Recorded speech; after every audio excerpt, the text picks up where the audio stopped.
All right, guys, this week we've been talking about the area of self and winning at home first. And today I have with me the author of Winning at Home First, Mr. Cory Carlson. And I tell you what, I'm so excited for this conversation. And the scripture, I asked Cory, I'm like, give me some scripture. What scripture do we want to get our guys focused on this week?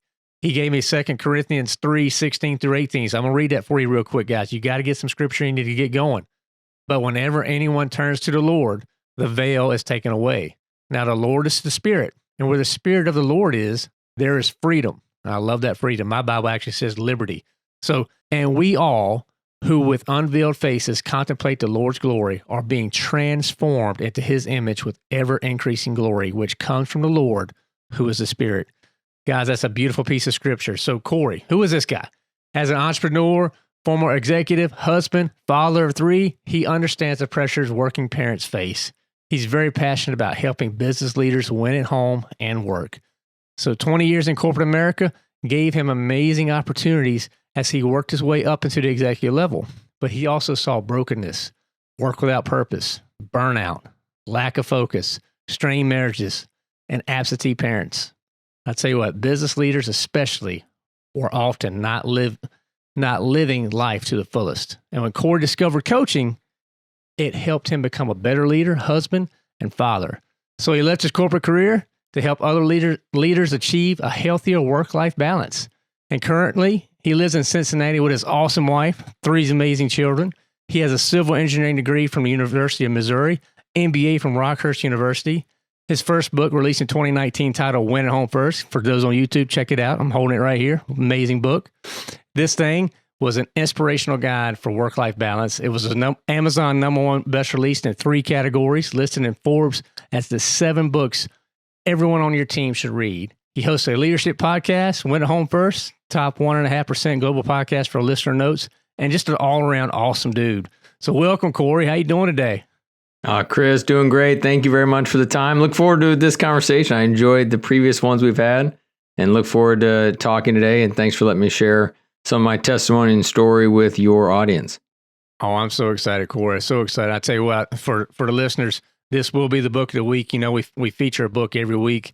Tell you what, I couldn't put it down. I mean, it was just, it's so impactful, so many different areas. I love the scripture, the way that you pull out the questions, and we're going to unpack a lot of that, but maybe just let our listeners, I just went through an intro for you, if you will, but that's just me talking. Our listeners like to hear from the men themselves. So give us a little bit more about your background. Yeah, definitely. You know, I think as you talked about the opening of the scripture, I use ESV, English Standard Version. And the one part of that scripture that you read that stands out to me a ton, and I just want to reinforce it here, and hopefully it's helpful to the listeners as we talk this, today, is we are being transformed into the same image from one degree of glory to another. And so much about what I've seen in my own life, as well as clients I work with and just people, is like by 1 degree at a time, we're either growing closer to God or further away from God.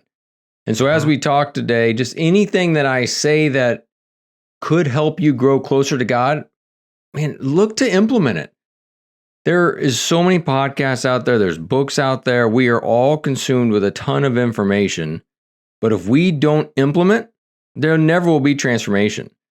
So it's got to be about implementation. So as we talk today, we have our conversation for the listener. Just if you grab something, just go implement. Don't let it just be another podcast you listen to, but one that actually can help you grow closer to God 1 degree at a time. And that's a lot about even what my story is the very crappy, cruddy falls I've had in my life were because I got off track 1 degree at a time. Mm-hmm. And I mean, diving right into the book and the introduction, and a lot of my story is I ended up, basically I graduated from University of Missouri, as you mentioned, civil engineering degree. I started my career in Kansas City at a great firm, but I was taking my identity to my job, even though they were doing all things they could to help move me up the corporate ladder. And I was getting a lot of new opportunities, but I was taking my identity to my job, which is never fulfilling. We can't fulfill that God-sized void with temporary things. So when that wasn't working, I decided, hey, maybe I'll take my identity, my worth, my value to my wife. Can she validate who I am as a man? And that she can. I mean, no broken human can help another broken human. I mean, that's what we need God for. So when that didn't work, when because my wife has bad days. I have bad days. Some days we're miscommunicating. But Right. when you take your identity to your job, that won't work. When you take it to a spouse, that won't work. So what I chose to do, which I don't recommend it to anyone, but I went and had an affair and ended up, years later came clean of the affair. And that's, part of my story, restoration, whole story. Our marriage is, we'll be engaged married 24 years this summer. So it's been an awesome story for, Holly and I in restoration. But as far as that, affair piece, it was 1 degree at a time where I maybe stopped spending time daily in the Word. Boom, there's 1 degree. Then I do something else, kind of 1 degree. I know another big degree that I try to get people on is, my wife and I, we stopped necessarily going on dates. We were doing a lot of double dates, or group dates, but we weren't going on one-on-one dates. And so that'd be another 1 degree. So it just kept moving me further and further away. So eventually, obviously, having the affair. And so for me, it is staying focused on that verse of, hey, 1 degree, am I growing closer to God? So for me, I got to be spending time in the Word. I got to be surrounded by a good community. Talking to, leaders like yourself, where holding each other accountable and kind of pushing each other for growth and getting better. So anyways, just kind of reinforcing that for all of us as we listen to today's podcast. I love it. I love it. I mean, that 1 degree makes all the difference in the world. I mean, for the line within us, I kicked this off saying this is a self episode. So I break it down to self, health, and wealth. And I think I love, that's why I loved your breakdown. You, marriage, parenting, and work. Those are, those 4 areas. I guess if we can try to help these guys in 1 degree in each one of those sections today, that'll be mission accomplished, right? Absolutely. Yeah. So you just laid out those are the 4 parts of the book. And I actually believe those are the correct order that they need to be, that you got to start with you in order to lead your family well, in order to lead your work team well. You have got to be in a good place. Because if you're unhealthy personally, internally, then that's going to have a ripple effect to everyone you lead. That may mean you lead from an anger position, or no patience, or too controlling, or short-sighted self-limiting beliefs. Whatever you're battling internally, if you don't take care of that yourself, it will have an effect with your spouse, with your kids, and with your team. So on that you piece, the very first part, taking care of yourself, there's a great book called Lead Yourself First. And it talks about how there's a decline in leadership in America today. And it's not a political statement at all. It's talking about leadership across everything, corporate, military, just everything. And the reason leaders are declining is because of the decrease in solitude.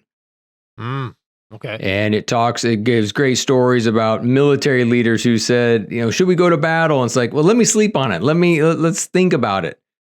The book ends with a big, pivotal, quiet solitude moment that Martin Luther King Jr. had the night before his I Have a Dream speech. Quiet time he had at his kitchen table. And so there's these examples like that where it just kind of proves the point that we all need solitude as leaders. And so if we're going to grow better 1 degree at a time, talking about the you section, is you listening, what are you doing to help grow in your quiet time? Some of that is quiet in the morning, like spending time in the Bible, journaling, and throughout the day, praying. As Paul talks about, never cease praying. That's a little bit of what we've got to do is throughout the day, thanking God for the meeting we just had, praying for guidance and wisdom on the next meeting. Now, as the world's opening back up, we're going back to the office, we're back to commuting. What are you doing on your commute time? Are you listening to sports radio? Are you listening to the stocks? Are you listening to politics? Or are you turning the radio off or the podcast off and thinking and praying and spending some time in solitude? So it can look a whole lot of different ways other than, some people think when I say solitude, especially clients, they're like, oh, what, you want me to start waking up at 4:30 every day? Well, yeah, sure, go for it. You can. But there's other times throughout the day that we can just hit pause. So we're not constantly going from meeting to meeting. Any moment of stillness, we grab our phone and just to see what the feed says. So that's a big 1 degree. Say, how can you find more solitude in your life? And some of it may be, Cory, guys are just uncomfortable with that solitude too, right? That's what I feel like we have to feel it. We have to feel that with something. I think that's why we grab these these smartphones that I feel like we worship at the altar of the smartphone sometimes. It just drives me crazy, and hey, guilty party included, versus to your point, just be quiet, because often God, that's when he speaks. The Bible says it's a whisper, right? I mean, it's not you, but you have to be in that quiet time sometimes just to be able to hear that whisper and be in a position to even receive a word that he's trying to give you. Yeah, absolutely. I think, a hack on that is maybe getting a devotional book to at least give you some promptings. I mean, when writing this book, I put a lot of questions in there because that's what I actually need. I'm right with you, Chris. I'm right with that listener who, when you get, alone in quiet time, before I know it, I'm doing my to-do list. Right. This is what I need to do today. Oh man, once this quiet time's over, I'm going to start doing these things. And so it just turns into this like planning session. But if I have thought-provoking questions, it can at least help me stay grounded. But I think the biggest thing is just pen and paper. I'm a huge fan of journaling because it kind of causes you to slow down.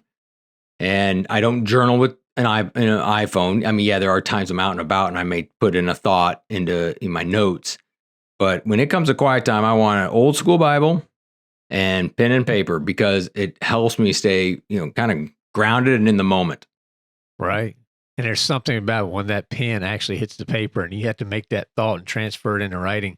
There's something magical about that. I'm with you. I mean, I even when I do, when I teach Sunday school and if I have to do that, if it's my week to do it, for instance, I find there's a tremendous amount of value. There's a leadership guide. I can read it. I could go literally walk in that class and read the guide.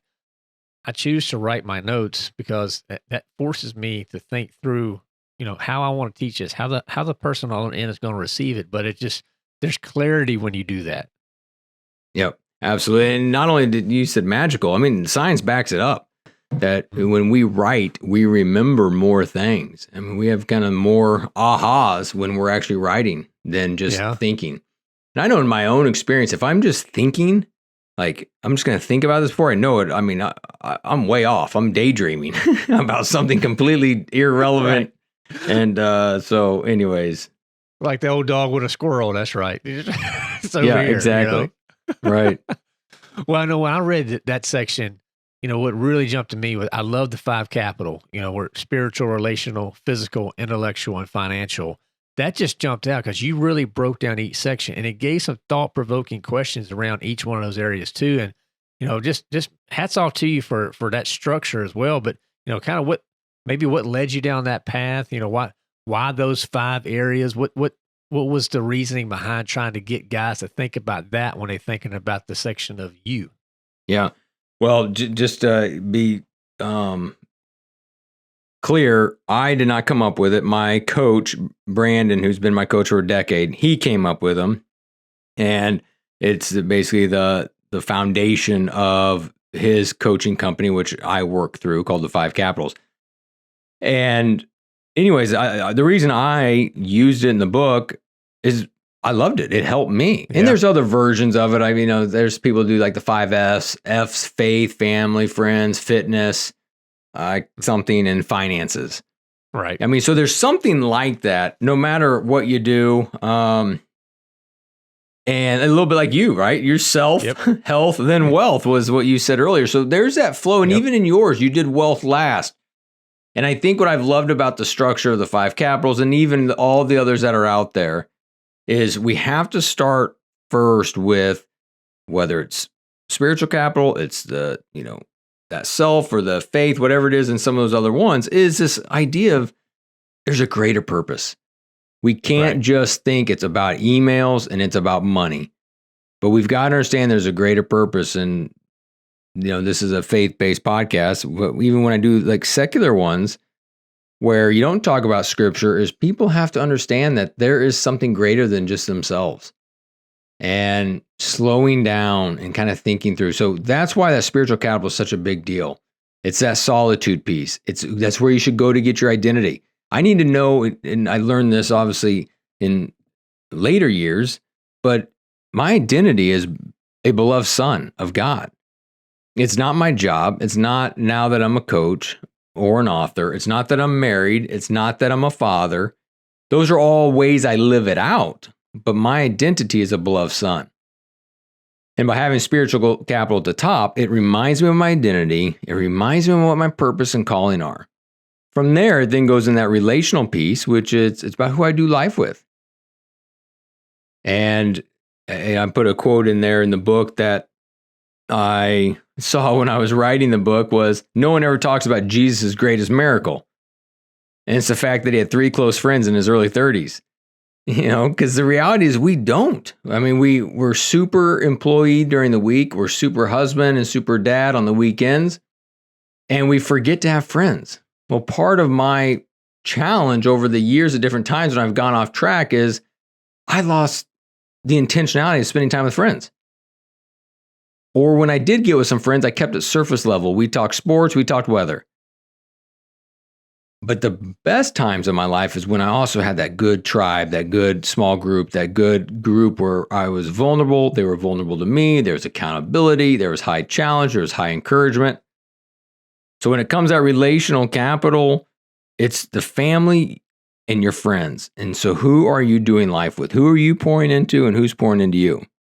That's right. And then next is the physical capital. It's about time and energy. So it's health.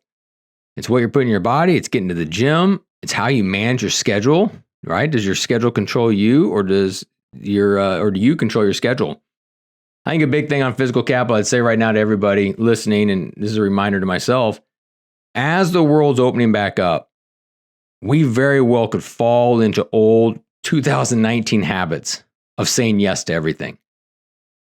Like I loved 2020, 21, not every part of it for sure, but the part of all these family dinners, all these card games, just the slowerness of life.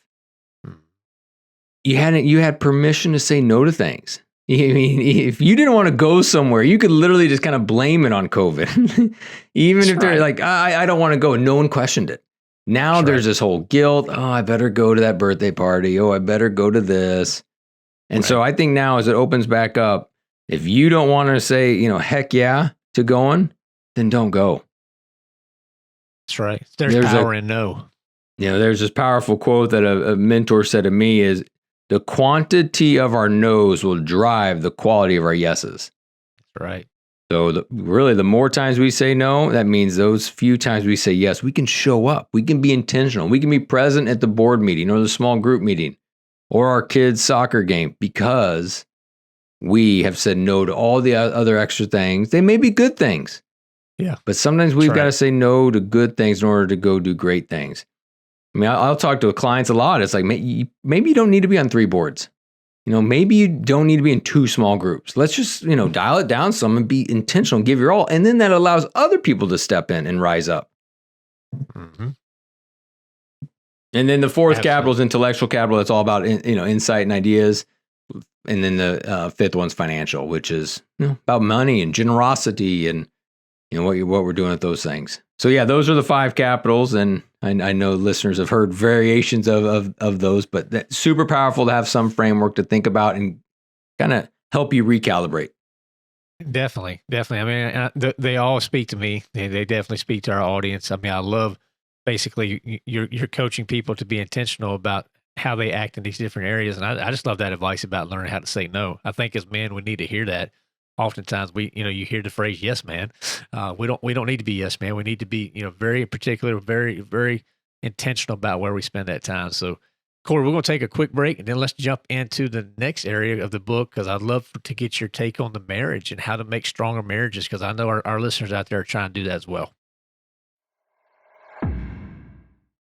At The Line Within Us, we discuss wealth a lot. And our sponsor at Investing for Beginners provides great resources for those wanting to take their knowledge of investing to the next level. Their monthly research e-letter is the best way to learn about the market and apply insight to begin growing your wealth. The newsletter tracks the founder's journey of managing a portfolio and shares how the decisions are made. For the beginning investor, this could be a great way to learn how to get started with investing from a company that is putting their money where their mouth is. I've been subscribing to their e-letter for quite some time, and it's something I look forward to every month, and I've learned a ton. They are a conservative group with an emphasis on a margin of safety. the Lion Within Us listeners can receive 15% off the monthly e-letter by visiting thelionwithin.us/IFB, that's Investing for Beginners, and using the promo code LION at checkout. That's thelionwithin.us/IFB, and use promo code LION to receive 15% off your monthly research e-letter. All right, guys, we're back here with Cory, and we just unpacked that section of you. Again, winning at home first. That's what it's all about. So we unpacked you. Now we're going to move to marriage, and Cory's going to give some insight on marriage. And when I looked at the different section of marriage, Cory, that united and serving really jumped out to me. I'm really big on servant leadership too, but I feel that resonated well. So give us some insight there on marriage, on what we need to be thinking about, how we should be acting intentionally to win at home first with our marriages. You said the serving piece. Anytime you ask older couples who've been married a long, long time, you're like, oh, how did you do? Was it 50-50? And they're like, no, it's 100-100.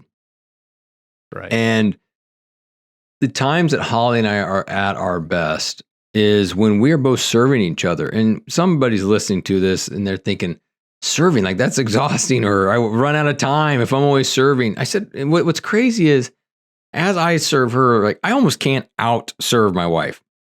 Like I will do something nice, and before I know it, like she's done 3 things nice for me or helped me out in some way. And so, not that you want to give to get, but there is something cool when serving, when there's a serving mindset in the house. Man, you don't outgive, and even if you were to outgive, it's what we're called to do, right? We are supposed to serve others. And so what I've found is when I'm selfish and it's all about my schedule and getting my stuff done, man, it just puts a wedge in the relationship. But when it's about serving, hey, hun, especially when the kids were younger, my kids are now 9, 13, and 17.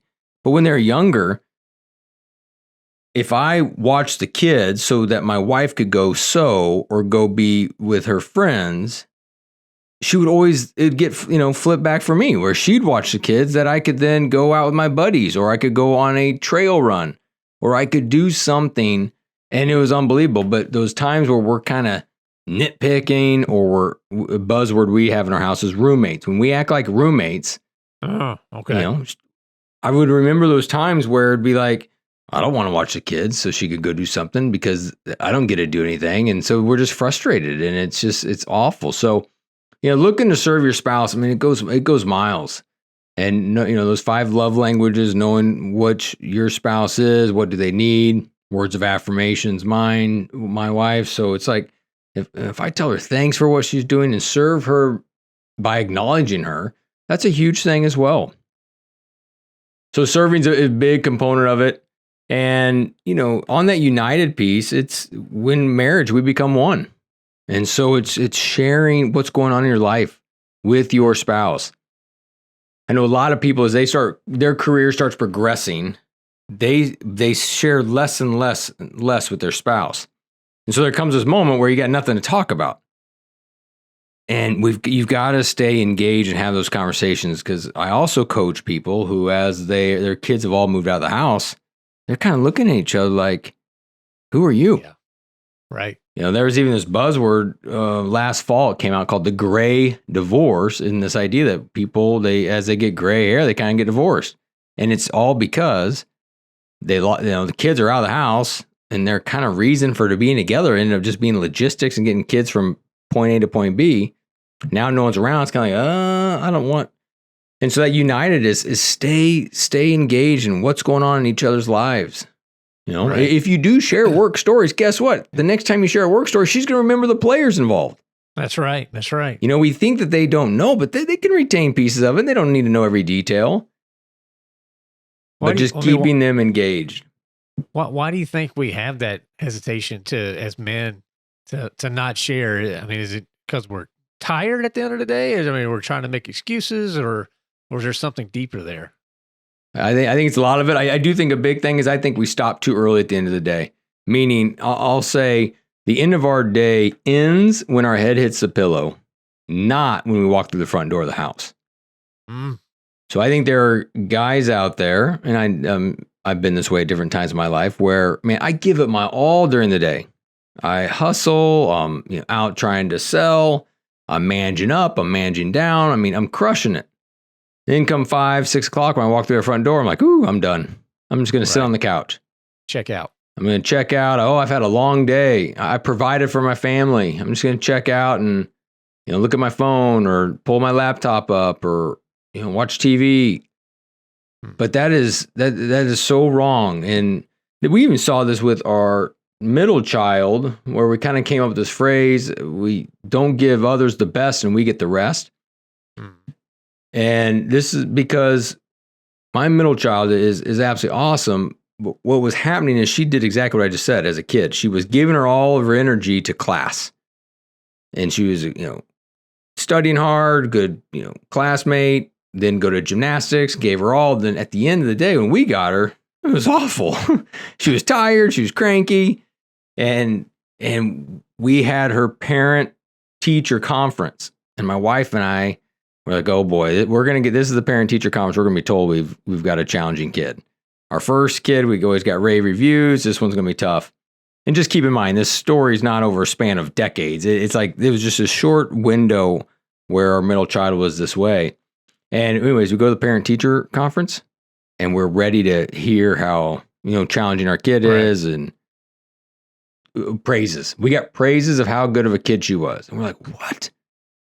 Wait, what's happening here? So she gets praises at work. We've heard from her coaches, she's incredible, but we're not getting that. And it hit. Everything that I've been talking to leaders about is I got to see this play out in a 12-year-old. She was giving everyone else the best. She was showing up, doing the great. And then when she got home, she was just tired. She just let her guard down. Yep. And so she gave others the best. We got the rest. And that's the exact same thing I think a lot of us listeners do, is we go so hard during the day, and then at night, it's like, I'm done. And so my encouragement to you is manage your energy throughout the day so that you can make it all the way till bedtime. Right. So does that mean turning off sports radio or politics so you don't get fired up when you walk in the door or more drained? Does that mean making sure you get quiet time, even if you office out of the house? I noticed this when probably about 7, 8 years ago, I went from a corporate job that was in a big building to officing out of my house because the company I now worked for was headquartered in Florida, and I still got to live in Cincinnati. Man, that first transition where I worked in the basement and my wife was upstairs, that was a whole new deal. But what I found I had to do is I could not end my day and walk right upstairs, because I would either be angry because maybe the call didn't go well, or I'd be way too excited because the call went well. So I had to put in my schedule a 15-minute window from when my day ended to when I went upstairs. And that allowed me to calm down and a level set and to realize, hey, now it was almost like changing my uniform on to say, now I'm going in the game of being a father and a husband. Yeah. So it was pretty powerful. So those are just some things as listeners think about it. Hey, what do you need to do to shift your energy, to shift your mindset, to know that you need to go all day long and into the night? What now? That 15 minutes, you got me curious. What did that 15 minutes look like? What were you doing? Yeah, for me, 15 minutes, I was doing a few things depending on the day. It could be praying. I'm getting ready to go upstairs and I just need to calm down, whether my, frustration or my excitement, whatever it is, just kind of calm down, be present. Hey, how can I serve my family well? Okay. How can I go up there and ask questions? Computers off, I'm guessing. Yep. Computers off. Yeah. Computers off. I would listen to some worship music at times. Some days I would. Some days I just kind of tidy up my desk and just kind of try to slow down. I love it. I mean, that's just great advice right there. And then also, going back to what you said earlier about the love language, I think you said your wife's is words of affirmation. Yep. Guys, we need to know our wives' love languages. I mean, and you also need to know yours as the head of the house. I mean, the leader out there, and your wife needs to know what your language is. For my wife, it's quality time. So I know for me to connect to my wife, if I don't, intentionally schedule and put, make it a priority to have that quality time, it doesn't matter how I try to serve her. I'm not going to check her box unless I'm doing that quality time, right? And situational leadership too. I mean, we lead people the way we want to be led. Well, for whatever reason, God has opposite to attract, and leading our spouse the way we want to be led, Doesn't work. Because just like Yeah. you said, I don't know too many people where they have the exact same love language as their spouses. I'm sure there's a statistic, but I know Holly's and mine are opposite, and many people I know it's opposite. It is wild. That's right. That's right. I think God has a sense of humor in many ways. Yeah. That's right. I mean, it's, by seeing all these other versions of God through our spouses. Yeah. Not other versions, other characteristics. Right. Well, I mean, again, this marriage, area of the book serves so many people in so many different ways. It definitely, it encouraged me. It challenged me. It's making me think, so I mean, hats off to you for that. And that kind of dovetails right into the parenting, right? I mean, that's where, to your point, what'd you call it? Gray divorces, because I see this so many times with people I work with as well. It's they're living for the kids, and it's all about basically being like, I think you call a logistics company or a cab or a taxi, just trying to get people to the right stuff and showing up. But and then when the nest is empty, you look around like, who are you? You have that moment. So again, great stuff. But from a parenting standpoint, you mentioned a couple things in there that really jumped out to me that I was hoping you'd unpack. Maybe that invitation challenge matrix that really resonated, and in any other areas. So maybe just you have the floor here, Cory. From a parenting standpoint, what would you like to share with the listeners out there? What our kids need the most is a loving marriage to be modeled, because our kids will feel more confident and secure when they leave a house that they feel safe in, that they feel loved and encouraged in. And so by going on dates with your spouse, by serving each other, by making sure that marriage is strong, your kids are going to reap the benefits of it just by watching you. We have conversations now in our house, as I mentioned, our kids 9, 13, 17 you can say all you want, but if your actions don't show up to it, the kids are smart. They're paying attention to your actions. They don't care really what you say. And I think when they're super young, they probably already get all that. It's all about actions. But man, as they've gotten older, it is about action. So I'd model that strong marriage and that strong family unit, because it's going to pay dividends. I think another thing that I would talk about would be that discipline, which is that invitation and challenge matrix. It's an incredible matrix. And basically it's inviting your kids and anyone else. This is a leadership tool as well, inviting them into a relationship, hang out with them, have fun, go get ice cream, go get coffee if they're a little older, or just whatever it is, invite them in a relationship. But then challenge them into responsibility. Make the bed. We've got to get, good grades. We got to show up to all of our practices and give our best effort. And so it's that invitation challenge. And what we see a lot is parents are kind of an either or, and we want to get to the both and. And so a lot of parents can be high challenge. It's like, I'm just going to crack the whip. You got to get straight A's. You've got to, do all these different things, make your bed, clean your room. But there's no relationship there. They're not inviting them into hanging out. They may drag them along in a negative way to, hey, let's go to Home Depot, or let's go to, wherever I got to run my errands. But there's no really relationship. And so how you kind of see that play out is, the kids will rebel at some point. There's just not a strong relationship. And you see this with employees. I know we're going to get to that work section, but employees, they may get their job done during the day, but at night they're looking at LinkedIn for a new job.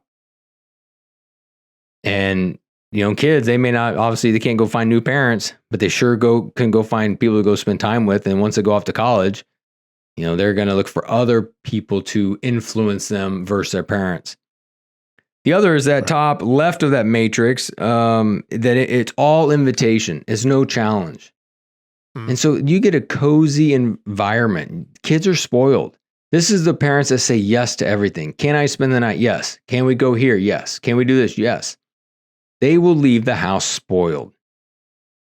And what we've got to do as parents, just like Jesus did to us, is come, follow me, very invitational, but then go and make disciples. High challenge. And so it's inviting our kids into doing life with us, but then challenging them to, get things done. It's kind of freedom within the framework. And so that's a big piece. And I'm so grateful as parents, we learned that early. because that's how we've done it. I mean, we have fun in our house and we do say yes. Matter of fact, we had people spend the night this weekend. It was awesome. It's great. But there's also challenge. I mean, there's chores, there's, helping out.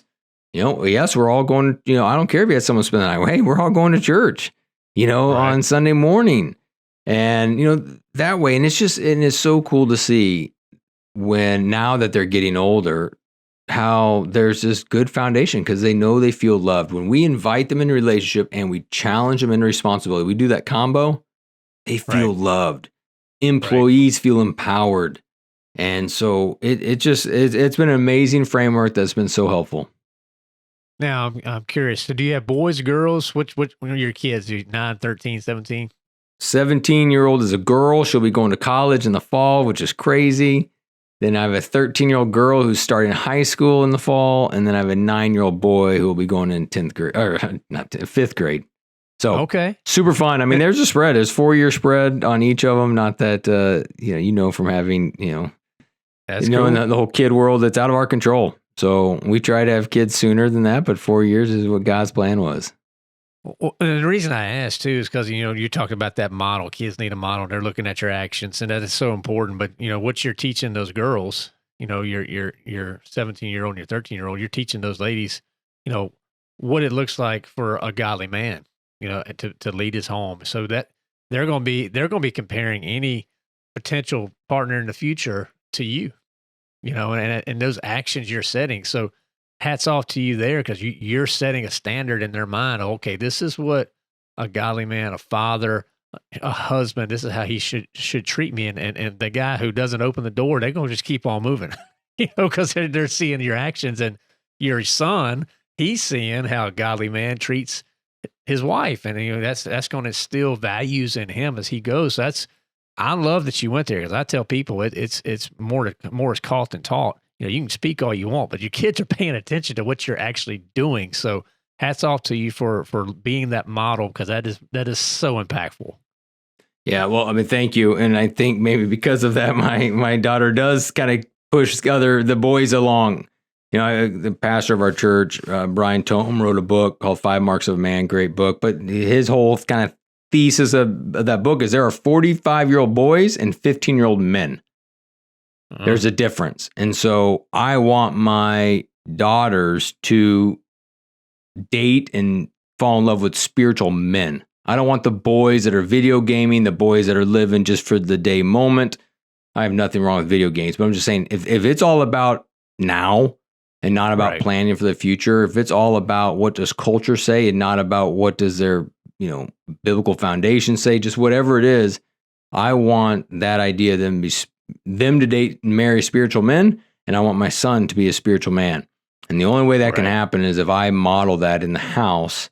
And we talk about it, but I got to model it. Just so I can't say go find a great man that treats, and then here I am yelling at my wife. That doesn't work. Right. That's right. Well, I tell you what, Cory, it's been phenomenal areas here we've been unpacking. Let's take a quick break because then I want to jump into the area of work. And I know this is something you're very passionate about. And I think there's some insight here that I'm hoping we can touch on that's going to really serve the listeners well. Today is a great day to start your own podcast. Whether you're looking for a new marketing channel, have a message you want to share with the world, or just think it'd be cool to have your own talk show, podcasting is an easy, inexpensive, and fun way to expand your reach online.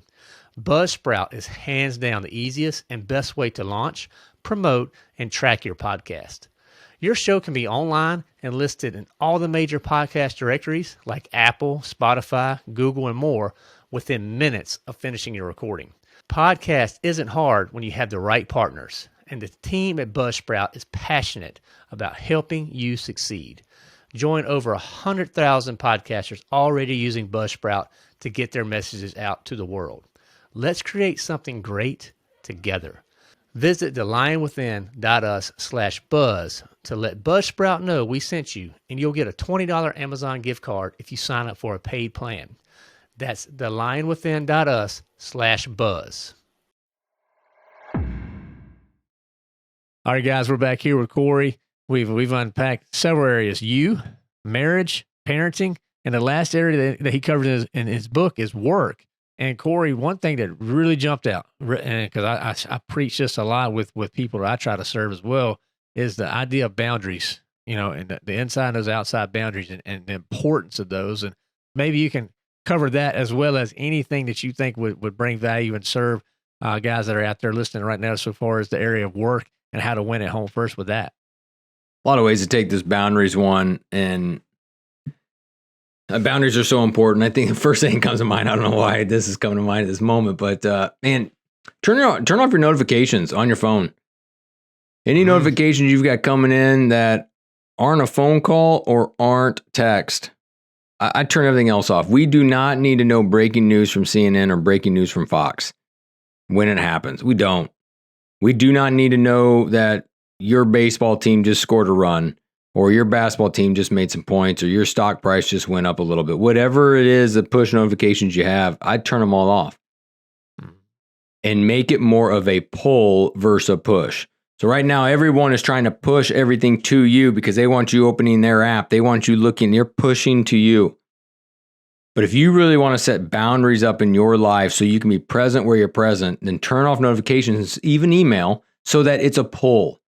Instead of people pushing to you, you go when you're ready, when the kids aren't around, when you're in the right mental space, that you can then go get your emails or go get those sports scores or go get those stock prices, whatever it is for you. That's how you can have boundaries, because a lot of times we are at home and our phone's dinging.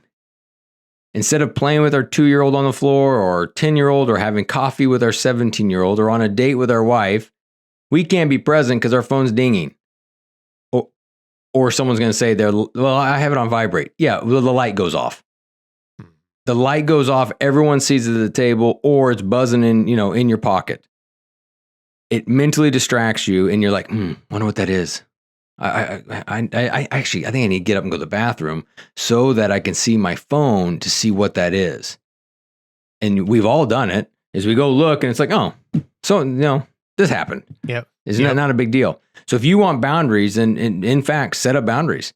Start setting them up so that you can kind of control your environment as opposed to being controlled by your environment. Mm-hmm. And so that's a huge one with boundaries that I see with a lot of people. And so that'd be one easy step that everyone can take, turn off notifications. The second one is, man, Psalm 127, 1 and 2 has been so powerful for me because it talks about, the person who gets up labors in vain. I mean, it's this idea of everything we do, if we're just striving, we're doing it out of vanity. But instead, we've got to have confidence and faith that God's got the night shift. So if we work our tail off during the day, we have got to believe that God's got the night shift, that when I come home with my family and I do dinner, I'm hanging out with the family, I'm doing those things, I don't have to worry about work. God's got the night shift. On the weekends, God's got it. And for me, as a sales guy, now, as a business owner with my practice, like there's never a time that I can't be working. Like there's always another LinkedIn connection I can make. There's always another speaking engagement I can go try to find. Like it's never ending. Same thing for all the listeners. It's another proposal they could send out, another phone call that they could make. It's all that. And man, part of what I see in my own life, but also when I work with people, is we can never release control of our day because we think it all dependent on us. And God's got the night shift. There are things that are happening. There's conversations going on right now with a prospect saying that they're going to need your product or your services. And God's softening their heart before you even reach out to them. And when you do reach out, they're ready. And so I think that's a big piece on this whole work section. I don't even talk a lot about that in this book, in the standpoint of, but that's just been a big piece, and it's actually coming out in the second book. But it's just that's what I see so often is this whole, we've got to release control. Yes, no doubt. No doubt. And I tell you what, that the advice too on that pull versus push. I've heard so many people talk about notifications, turn them off. That's one thing. But I had never heard anybody put it that way, Cory. And that resonated. I mean, that impacted me. I mean, that's a very convicting topic in general for all guys. I mean, I think we've all been sitting there on the can, looking through our, trying to catch up, and we feel like we're doing it in secret. Not that we're trying to hide anything. It's just, you feel like you're trying to make the most out of every moment. So why not take advantage of the bathroom? But man, I tell you what, That's why I tell you, man, we worship these freaking smartphones and we got to stop it. And that's a great way to do it is pull versus push. Love it. Yep. Thanks. Well, man, I tell you what, so from the work standpoint, I like the guys got the night shift. That's wonderful too. And I'm excited. So you kind of alluded. So is there another book coming? Yeah, there is. Yeah, but the second book's Rise and Go. That's the name of the book. 2020, 2021 were hard for all of us and myself included. I had a mental roller coaster, different times where, I jumped all into coaching, speaking, all in 100% March 2020. Right then, the world shuts down. I lost 35% of my income because the speaking engagements were over. And it was oh my gosh, what did I just do? And it obviously got scary for a little while and just thinking. And so some of my quiet times became, kind of intense. Hey, God, what the heck's going on? What are we doing? And I thought you were calling me into this new space. And now this is happening, Yeah. And over, I'd say, the rest of 2020, there were different scriptures, there were different stories, there were different things that helped me kind of get out of the valley that I was in. And so the idea of this book is it's a tool to help leaders. We all get knocked down. Leaders are always getting knocked down, whether it is we lost a client, the prospect said no, our employee that we've been investing in quit, whatever it may be, or maybe it's even a teenager rebels a little bit, or our spouse isn't, as awesome that day as we want them to be. We have self-doubts. The devil's getting in our head. Whatever it could be, we all get knocked down. And, God is calling us to rise and go after that next big, bold move that he's calling each of us into. And we don't do that when we're sitting and kind of wallowing in our self-pity, our self-doubt, our self-limiting beliefs. But through this book, it provides some tools and some resources to help all of us leaders as we get knocked down, basically to rise and go to what God is calling us each to go after. Well, it sounds like there's going to be a powerful book, and it's going to have to be another podcast because we're going to have to unpack Rise and Go, Cory. You got lines out there thinking about that, man. That sounds amazing. Yeah, thanks. I'm super excited to get out. We're in final stages of editing. And I'm excited to get out there. I mean, so these are things that help me. And then quite honestly, over the last probably year, parts of them have been battle tested with clients and helping them. And this idea of, hey, how do we elevate our mindset so we can go expand the kingdom for each of us? I love it. Well, I guess maybe my last question for winning at home first, and this is maybe just from a personal standpoint for the guys out there listening, what does winning at home first look like for you specifically, Cory? Yeah, that's that's the hardest part with all of this winning at home is there's no KPIs, right? Yeah. At work, we got those key performance indicators. It's revenue, it's EBITDA, it's all these things, and I get it. It's hard at home. And then one other thing is just because I wrote the book Win at Home First does not mean every day in my house is absolutely amazing. We can have our tensions. I can do the cold shoulder to my wife. She can do something to me. Our kids can, we can have our challenges for sure. So I don't want anyone to think, partly why I wrote this book is because these are things I was trying and learning and tweaking. Mm-hmm. And so therefore I was like, hey, some of the stuff worked. I want to get it out there. So that's one thing. But for me, man, winning home first for me is, and I think all of us know what that feels like when we walk into our home and it just feels like peace.